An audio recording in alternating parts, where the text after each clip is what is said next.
Hello दोस्तों, मैं हूं आपका अपना देविंदर सिंह चावला। आज मैं फिर आपके सामने आया हूं एक नया वीडियो लेके। इससे पहले मैंने जो वीडियो बनाया था प्रोसेसिंग टाइम के ऊपर, उस पे आप लोगों का बहुत प्यार मिला, बहुत अच्छे व्यूज़ आए थे। उनके लिए आपको बहुत बहुत धन्यवाद। आज मैं आपके सामने 10 क्वेश्चन डिस्कस करूंगा जो मेरे से अलग अलग क्वेश्चन पूछते हैं, मेरे से फ़ोन करके मेरे से अलग अलग जो मेरे व्यूअर्स हैं वो मेरे से जो क्वेश्चन बार बार पूछते हैं उसके बारे में आज मैं आपको आंसर दूंगा।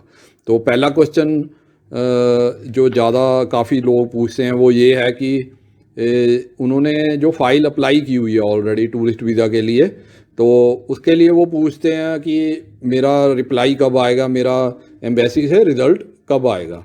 तो इसके बारे में मैं बताना चाहता हूँ कि ऐसी कोई फ़िक्स टाइम लाइन नहीं है एम्बेसी की तरफ से। तो आप प्लीज़ वेट कीजिए, इसको कितना टाइम लगेगा ये कोई भी नहीं बता सकता अभी। इसके लिए कोई फिक्स्ड टाइम अब अम्बेसी ने अनाउंस नहीं किया। ये 2 महीने भी लग सकते हैं, 3 महीने भी लग सकते हैं, हो सकता है वो 1 हफ्ते में भी रिजल्ट आ जाए। इसका कोई फिक्स्ड टाइम नहीं है। तो हम चलते हैं अब दूसरे क्वेश्चन पे। तो दूसरा क्वेश्चन जो लोग पूछते हैं मेरे से कि अगर मेरा वीज़ा रिफ्यूज़ हो गया, मेरे को रिफ्यूज़ल लेटर आ गई है, तो मैं कितनी देर के बाद अप्लाई कर सकता हूँ दोबारा कनाडा टूरिस्ट वीज़ा के लिए।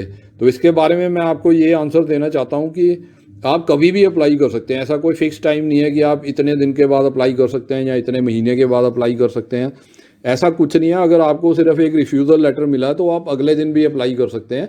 और यहाँ आप जिस दिन आपको लगता है कि मुझे दोबारा अप्लाई करना चाहिए, मेरे जो कंडीशन है फाइनेंशियल ठीक हो गए हैं या जो भी उन्होंने ऑब्जेक्शन लगाई है वो अब रिमूव हो गई है, तो आप उसको दोबारा अप्लाई कर सकते हैं। बस बशर्ते ये है कि आपके ऊपर बैन ना लगाओ।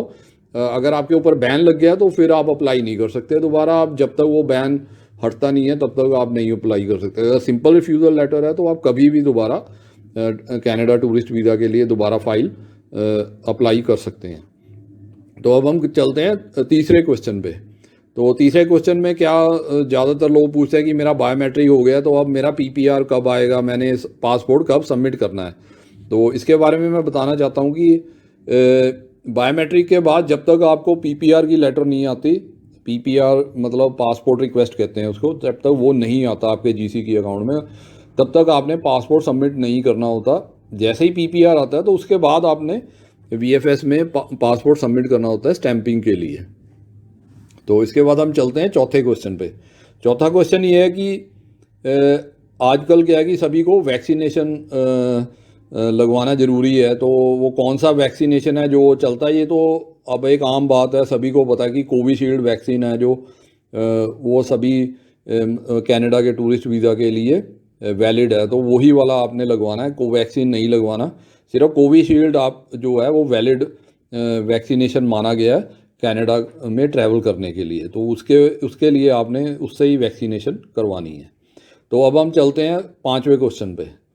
तो पाँचवें क्वेश्चन में ये लोग ज़्यादातर पूछते हैं कि मेरे जो बैंक अकाउंट में इतने पैसे नहीं हैं, 5 से 6 लाख रुपए नहीं है दिखाने के लिए, तो मैं इकट्ठे पैसे डलवा लेता हूँ।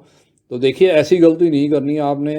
पहली बात तो आपने कैश तो डालना नहीं है उसमें, ये गलती नहीं करनी है आपने। बाकी दूसरी बात है कि आपने इकट्ठे पैसे नहीं डलवाने अपने अकाउंट में। आपने अपने अकाउंट में जब पैसे डलवाने तो धीरे धीरे डलवाने, और हो सके तो किसी और अकाउंट से अपने अकाउंट में पैसे ट्रांसफ़र करवाइए, वो भी धीरे धीरे। नहीं तो अगर आपने इकट्ठे पैसे डलवाए हैं, अगर आपका बैंक बैलेंस आपने ऐसे इंक्रीज़ किया और आपका बिजनेस ऐसा है कि आप इकट्ठे पैसे डलवा सकते हैं, या आपका कोई काम ऐसा है, तो उसके बाद आप बैंक बैलेंस सर्टिफिकेट बनवा लीजिए अपने बैंक की ब्रांच में जाके, वहाँ से बैंक मैनेजर से आप एक बैंक बैलेंस सर्टिफिकेट इशू करा लीजिए। तो वो भी इस काम के लिए चल जाता है, फंड शो करने के लिए। तो अब हम चलते हैं छठवें क्वेश्चन पे। छठवां क्वेश्चन बहुत इंपॉर्टेंट है। जैसे कि आजकल जिन लोगों ने अपनी फ़ाइल लगाई हुई है वो पेशेंस लूज़ करते जा रहे हैं क्योंकि रिप्लाई नहीं आ रहा एम्बेसी की तरफ से। तो वो लोग कह रहे हैं कि क्या हम फ़ाइल को विड्रॉ करके दोबारा लगाएं। तो इसके बारे में मैं आपको ये आंसर देना चाहता हूँ कि विड्रॉल का भी कोई अच्छा रीज़न होना चाहिए। अगर आपने दोबारा फाइल लगानी है तो वही डॉक्यूमेंट्स दोबारा सबमिट करने हैं, वही सब चीज़ें सेम हैं, सारी कंडीशन सेम है, तो आप फिर अपनी फ़ाइल को विड्रॉ मत कीजिए, उसी के ऊपर आप वेट कीजिए। अगर आपकी जैसे फाइनेंशियल चेंज हो चुके हैं, सपोज आपको ज़्यादा प्रॉफिट हुआ है इस बार, या आपकी प्रमोशन हो गई है, आपकी सैलरी बढ़ गई है, और जो कारण था कनाडा जाने का वो भी चेंज हो चुका है। पहले आपने कुछ और रीज़न दिया था, अब कुछ और रीज़न के लिए जाना चाहते हैं, तब आप अपनी फ़ाइल को विड्रॉ करके दोबारा लगा सकते हैं। तभी अगर आपको कुछ बेनिफिट मिल रहा है तभी कीजिए, बिना बेनिफिट के आप मत कीजिए, क्योंकि उससे आपको लॉस ही होगा, आपकी फ़ीस भी दोबारा लगेगी। और आप देख सकते हैं कि आज जैसे प्रोसेसिंग टाइम है वो 70 डेज़ का चल रहा है, तो तब भी आपको फ़ाइल लगा के भी वेट करनी ही पड़ेगी। तो इसलिए इसका कोई ज़्यादा बेनिफिट नहीं होने वाला। आप इससे अच्छा है कि अपनी पुरानी फ़ाइल को लगे रहने दीजिए और उसके लिए वेट कीजिए रिप्लाई के लिए। वो सिर्फ उसी केस में जिसमें आपको कुछ ज़्यादा फ़ायदा दिख रहा है तो तभी आप विड्रॉ करके अपनी फ़ाइल दोबारा से लगाइए। अब इसके बाद आते हैं हम 7वें क्वेश्चन पे। तो 7वां क्वेश्चन में जो लोग मेरे से पूछते हैं कि वो कहते हैं कि जैसे कई लोगों ने अपना वीज़ा अपने पेरेंट्स के साथ लगवाया होता है, अपने माँ बाप के साथ लगवाया होता है, या यहीं कई बार हस्बैंड वाइफ ही इकट्ठे वीज़ा अप्लाई करते हैं और उनको इकट्ठे मिल जाता है वीज़ा। कईयों को अपने पेरेंट्स के साथ मिल जाता है और कई लोग जैसे हस्बैंड वाइफ को इकट्ठा मिल गया। तो उसके बाद वो मेरे से पूछते हैं कि अब मैं अगर कनाडा जाना चाहता हूँ तो मैं अकेला जा सकता हूँ, या मुझे अपने माँ बाप के साथ ही जाना पड़ेगा, या मुझे अपनी वाइफ के साथ ही जाना पड़ेगा। तो इसके बारे में मैं ये एक्सप्लेन करना चाहता हूँ कि आप उस वीज़ा लगने के बाद आप अकेले भी जा सकते हैं। ये ज़रूरी नहीं है कि आपने इकट्ठे ही जाना, और किसी भी टाइम जा सकते हैं। अगर आपकी आइटनरी है वो, अगर जो आपने आइटनरी सबमिट की है, जो ट्रैवल प्लान सबमिट किया, आप उसी वक्त नहीं जाना चाहते, आप डिफरेंट टाइम पे जाना चाहते हैं, तो वो भी कर सकते हैं, क्योंकि जो वीज़ा है वो आपकी पासपोर्ट की वैलिडिटी के अकॉर्डिंगली मिलता है। तो आप कभी भी ट्रैवल कर सकते हैं, ज़रूरी नहीं है कि उसी डेट को जाना आपने, ये कोई कंपलसरी नहीं है। और ना ही ये भी कंपलसरी नहीं है कि अगर आपका वीज़ा इकट्ठा लगा तो आपको इकट्ठे ही जाना, आप अकेले भी जा सकते हैं और अलग अलग भी जा सकते हैं। तो इसके बाद हम आते हैं 8वें क्वेश्चन पे। तो 8वें क्वेश्चन में लोग ये भी पूछते हैं कि मुझे क्या काम करना चाहिए, अगर मेरी मैं ये फ़लाना काम करता हूँ, मैं एग्रीकल्चर करता हूँ, या मेरा डेयरी फार्म है, या मेरा कोई छोटा मोटा बिजनेस है, या मेरा मेरा एक कोरियर का ऑफिस है। ऐसे ऐसे क्वेश्चन पूछते हैं भी, क्या इस ऑक्यूपेशन पे, इस काम के ऊपर भी मुझे वीज़ा मिल जाएगा।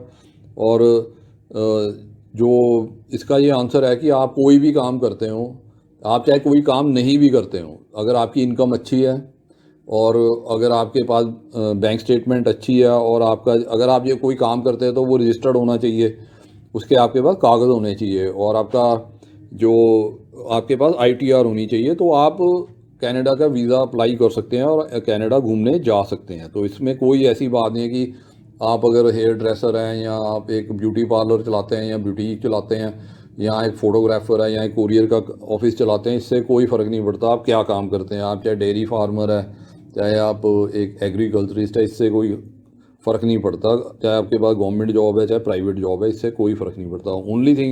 ओनली थिंग इज़ कि आपको सिर्फ आपके पास इनकम होनी चाहिए और आपके पास पैसे होने चाहिए जो आप बैंक बैलेंस अपना दिखा के बाहर जा सकें। इसके बाद हम आते हैं 9वें क्वेश्चन पे। तो 9वें क्वेश्चन में ये लोग बहुत पूछते हैं कि मैं इस वक्त दुबई में हूँ, या कतर में हूँ, या सिंगापुर में हूँ, या इस वक्त मैं ऑस्ट्रेलिया में हूँ, या यूरोप में हूँ, या यूके में हूँ, क्या मैं वहाँ से कनाडा का टूरिस्ट वीज़ा अप्लाई कर सकता हूँ। तो इसका आंसर है कि आप दुनिया के किसी भी कोने में हैं तो आप अपना कनाडा का टूरिस्ट वीज़ा अप्लाई कर सकते हैं, क्योंकि आजकल जो सारा प्रोसेस है वो ऑनलाइन है। तो आप कहीं से भी अपना टूरिस्ट वीज़ा अप्लाई कर सकते हैं, और कहीं भी अपनी जो है बायोमेट्रिक्स दे सकते हैं, और अपना पीपीआर भी वहीं पे आप अपना पासपोर्ट है जो सबमिट कर सकते हैं स्टैंपिंग के लिए। तो इसका कोई मैटर नहीं करता आप किस कंट्री में हैं इस वक्त, आप ऑनलाइन कहीं से भी अपना जो कनाडा का टूरिस्ट वीज़ा के लिए फ़ाइल सबमिट कर सकते हैं। और अब हम आते हैं 10वें क्वेश्चन पे।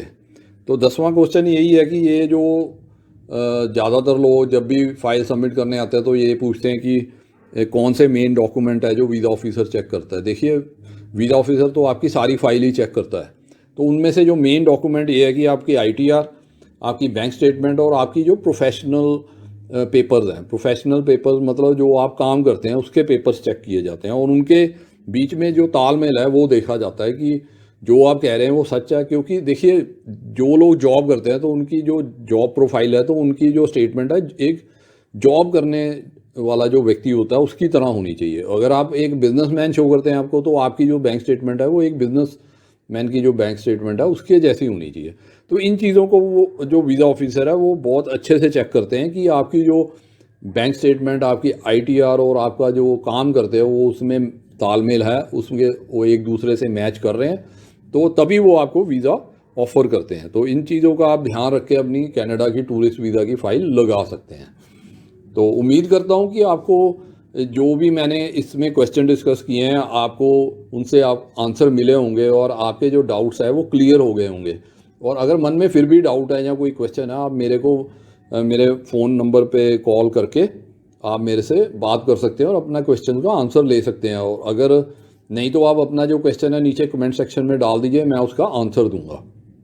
और अगर आपको मेरा वीडियो पसंद आया तो आप इसको अपने फ्रेंड्स, फैमिली मेम्बर्स और रिलेटिव्स के साथ शेयर कीजिए। हो सकता है कि उनको इसकी ज़्यादा ज़रूरत हो और इस वीडियो से उनको कुछ फ़ायदा हो सके। तो इसके अलावा अगर आप मेरे वीडियो पे आज पहली बार आए हैं तो इसको लाइक कीजिए, इसके ऊपर कमेंट कीजिए और इसको मेरे चैनल को सब्सक्राइब कर दीजिए। और उसके बाद जो बेल आइकॉन आता है उसको भी आप प्रेस कर दीजिए, ताकि आपको मेरे वीडियो की नोटिफिकेशन या इन्फॉर्मेशन है वो टाइम टू टाइम मिलती रहे। इसके बाद मैं आपको बताना चाहता हूँ, जैसे मैं हर अपने वीडियो पे बताता हूँ कि मैंने आपके लिए ये बुक लिखी है, जिसमें मैंने सारे आपको डॉक्यूमेंट्स बताए हुए हैं कि कौन कौन से डॉक्यूमेंट लगाने हैं और उनका स्पेसिमन भी दिया हुआ है, सैंपल सारा कुछ दिया हुआ है, जिसको आप देख के अपने आप अपनी फाइल बना सकते हैं। किसी एजेंट या कंसल्टेंट के पास जाने की जरूरत नहीं है। इस बुक की कीमत है सिर्फ 450 रुपये, 450 रुपीज़ ओनली, जो आप मुझे पेटीएम या बैंक ट्रांसफ़र से या गूगल पे से भी भेज सकते हैं। और जैसे ही आपकी पेमेंट मुझे मिलेगी तो मैं आपको ये जो बुक है आपको आपके एड्रेस पे कोरियर या रजिस्टर्ड पार्सल के थ्रू भेज दूंगा। इसी तरह एक बुक मैंने ये भी लिखी है जिसमें मैंने वर्क परमिट के बारे में बताया कि आप कनाडा का वर्क परमिट कैसे ले सकते हैं, कौन कहाँ से जॉब अपनी ढूंढ सकते हैं, कैसे आप जॉब के लिए अप्लाई कर सकते हैं और LMIA के लिए अप्लाई कर सकते हैं। उसके बाद आपने अपना जो फाइल है कैसे बनानी है वर्क परमिट के लिए, कौन कौन से फॉर्म भरने हैं, कौन कौन से डॉक्यूमेंट लगाने हैं और क्या क्या डिटेल्स जो आपको चाहिए पता होना चाहिए, वो इस बुक में सारी दी हुई है। इसकी कीमत भी सिर्फ 450 रुपये है, 450 रुपीज़ ओनली। ये भी आप मुझे गूगल पे या पेटीएम या बैंक ट्रांसफ़र के द्वारा भेज सकते हैं। और मैंने जो पेटीएम और गूगल पे नंबर है नीचे डिस्क्रिप्शन में दिया हुआ, आप वहाँ पे पेमेंट करके मुझे जैसे ही इन्फॉर्म करेंगे मैं आपको आपके एड्रेस पे ये बुक कोरियर या रजिस्टर्ड पार्सल के द्वारा भेज दूंगा। इसके अलावा जो मैं हर वीडियो में ऑफ़र देता हूँ आप लोगों के लिए, आपके बेनिफिट के लिए, कि अगर आप कनाडा के टूरिस्ट वीज़ा की फ़ाइल फ्री ऑफ कॉस्ट बनवाना चाहते हैं तो आप मेरे को कॉन्टैक्ट कर सकते हैं मेरे मोबाइल नंबर पे जो नीचे डिस्क्रिप्शन में दिया हुआ है। तो उसके ऊपर आप मेरे से कॉन्टैक्ट करके अपॉइंटमेंट फिक्स करके मेरे ऑफिस आ सकते हैं और अपनी फ़ाइल जो कनाडा टूरिस्ट वीज़ा के लिए बिल्कुल फ्री ऑफ कॉस्ट बनवा सकते हैं। तो ये था मेरा आज का वीडियो। Okay, bye.